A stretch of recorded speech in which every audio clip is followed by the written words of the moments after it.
Hi, my name is Ariana, and I created this YouTube channel to help support my travel blog, Awakening Abroad, which is going to be in the description below. It's where I talk about female and solo travel advice, and I touch upon spiritual travel advice as well. But today I'm actually talking about bunion surgery, which may seem random, but you do have to stay off your feet for a long period of time. So where do I begin? Well, I've had bunion surgery. I've had bunions for my whole life, basically. And it wasn't until about a year ago where it got to the point that I would be walking in sneakers for like 2 hours and my left bunion would just be killing me. So I knew it was time to get something done about it. So exactly actually a month ago, I got my surgery. For 2 weeks, you have to stay off your feet completely. So your foot is wrapped up, you have a boot on, and you use crutches to get around. So I was kind of at home basically for 2 straight weeks. And then after those 2 weeks, you go in for your first post-op to get your stitches removed. They remove the bandages, and you actually have to wear sneakers for the first time, which I'm not gonna lie, it was definitely painful, like, to step into those sneakers and like put my foot on the floor for the first time. But like I even had to use my crutches a little bit for the next like 2 days after. But slowly I kind of like just like pushed myself a little bit and kind of worked through the pain, because you have to just get your foot moving again so you can regain that function and mobility. But now it's been 2 weeks after that post-op, so it's been exactly a month since the surgery, and I wanted to show you guys what my foot looks like. It's in the morning, and I want to show you what it looks like first thing in the morning because it's usually less swollen than at the end of the day. So yeah, I'll show you guys what my foot looks like now. All right, so this is what my foot looks like 1 month after the surgery. You can see the scars right there. But yeah, obviously, like, you can tell the difference. Like, this is more swollen. This is how my foot normally looks like. And oh, by the way, I don't have a before picture. Unfortunately, I forgot to take that before my surgery. But basically, like, I had a bunion sort of like this. It was bigger. But yeah, so it kind of looked like this.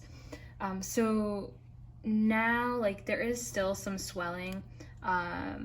And the bruising on my toes have gone down a little bit, and it's still puffy over here, as you can tell.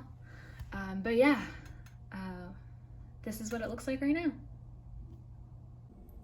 Hi, so I'm back from doing just 2 errands. I was only out for like a few hours, not too long, but I still wanted to show you guys what my foot looks like now that I've been walking some.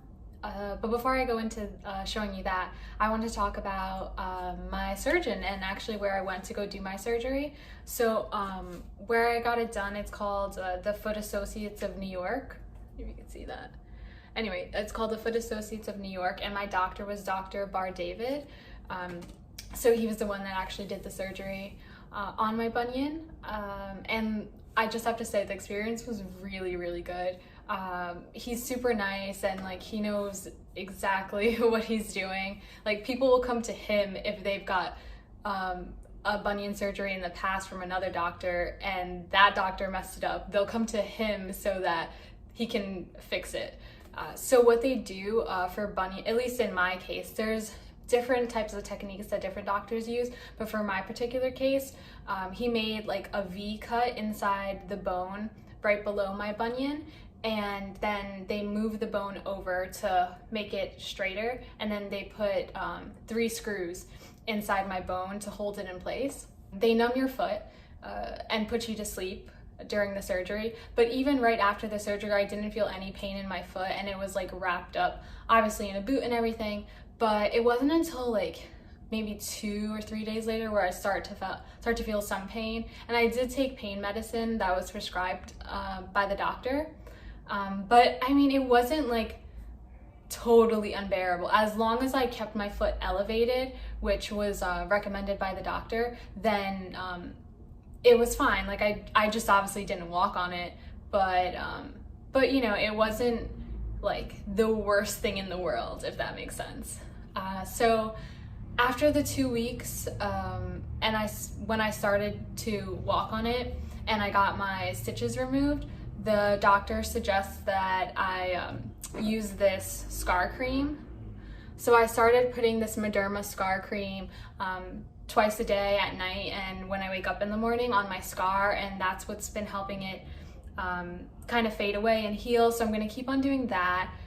Also, your skin will like start to like peel because number one, well, for two reasons. The first one is because your foot is wrapped up for so long after the surgery that there's no like air and oxygen, like there's no air hitting your foot, and you're not letting your foot get a chance to remove its like dead skin cells, which happens like to our skin on a daily basis. So there's like a buildup of those dead skin cells.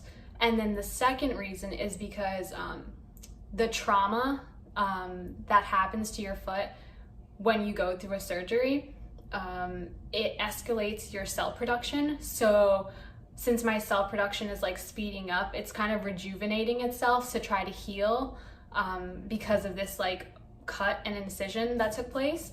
So your skin is gonna start to like peel and it gets really dry. So what I use to put on my foot around the scar, like after I do the scar cream, I use this like Lubriderm moisturizer, or I'll use this cocoa butter formula moisturizer. And I've been doing that, and it's like really helped my skin heal and less dry, and I do that twice a day as well. But yeah, so let me show you what my foot looks like after just like a few errands today. So these are the sneakers that I wear and that I'm gonna be wearing for the next couple months. They're by Brooks, and I really like them. They're a good brand. They give good arch support as well. I take out the insole of the sneaker just to give your foot more space because your foot is still really swollen. So I'm still doing that, as you can see. All right, so this is my foot after just like a few hours of walking. I just went to the grocery store and did another errand today, but you can see it's like a little bit more swollen than right when I wake up in the morning. And of course, if I walk more throughout the day, then it'll be even more swollen, but it's normal. As you're standing and walking, all the blood is rushing to your foot, and all your body weight is on your feet and ankles. So of course your foot is just gonna swell up the more you're walking throughout the day. It's totally normal though. But yeah, so that's the end of my video. Definitely check out my blog post where I talk about travel advice for traveling and going on planes after foot surgery. Thanks, see you next time.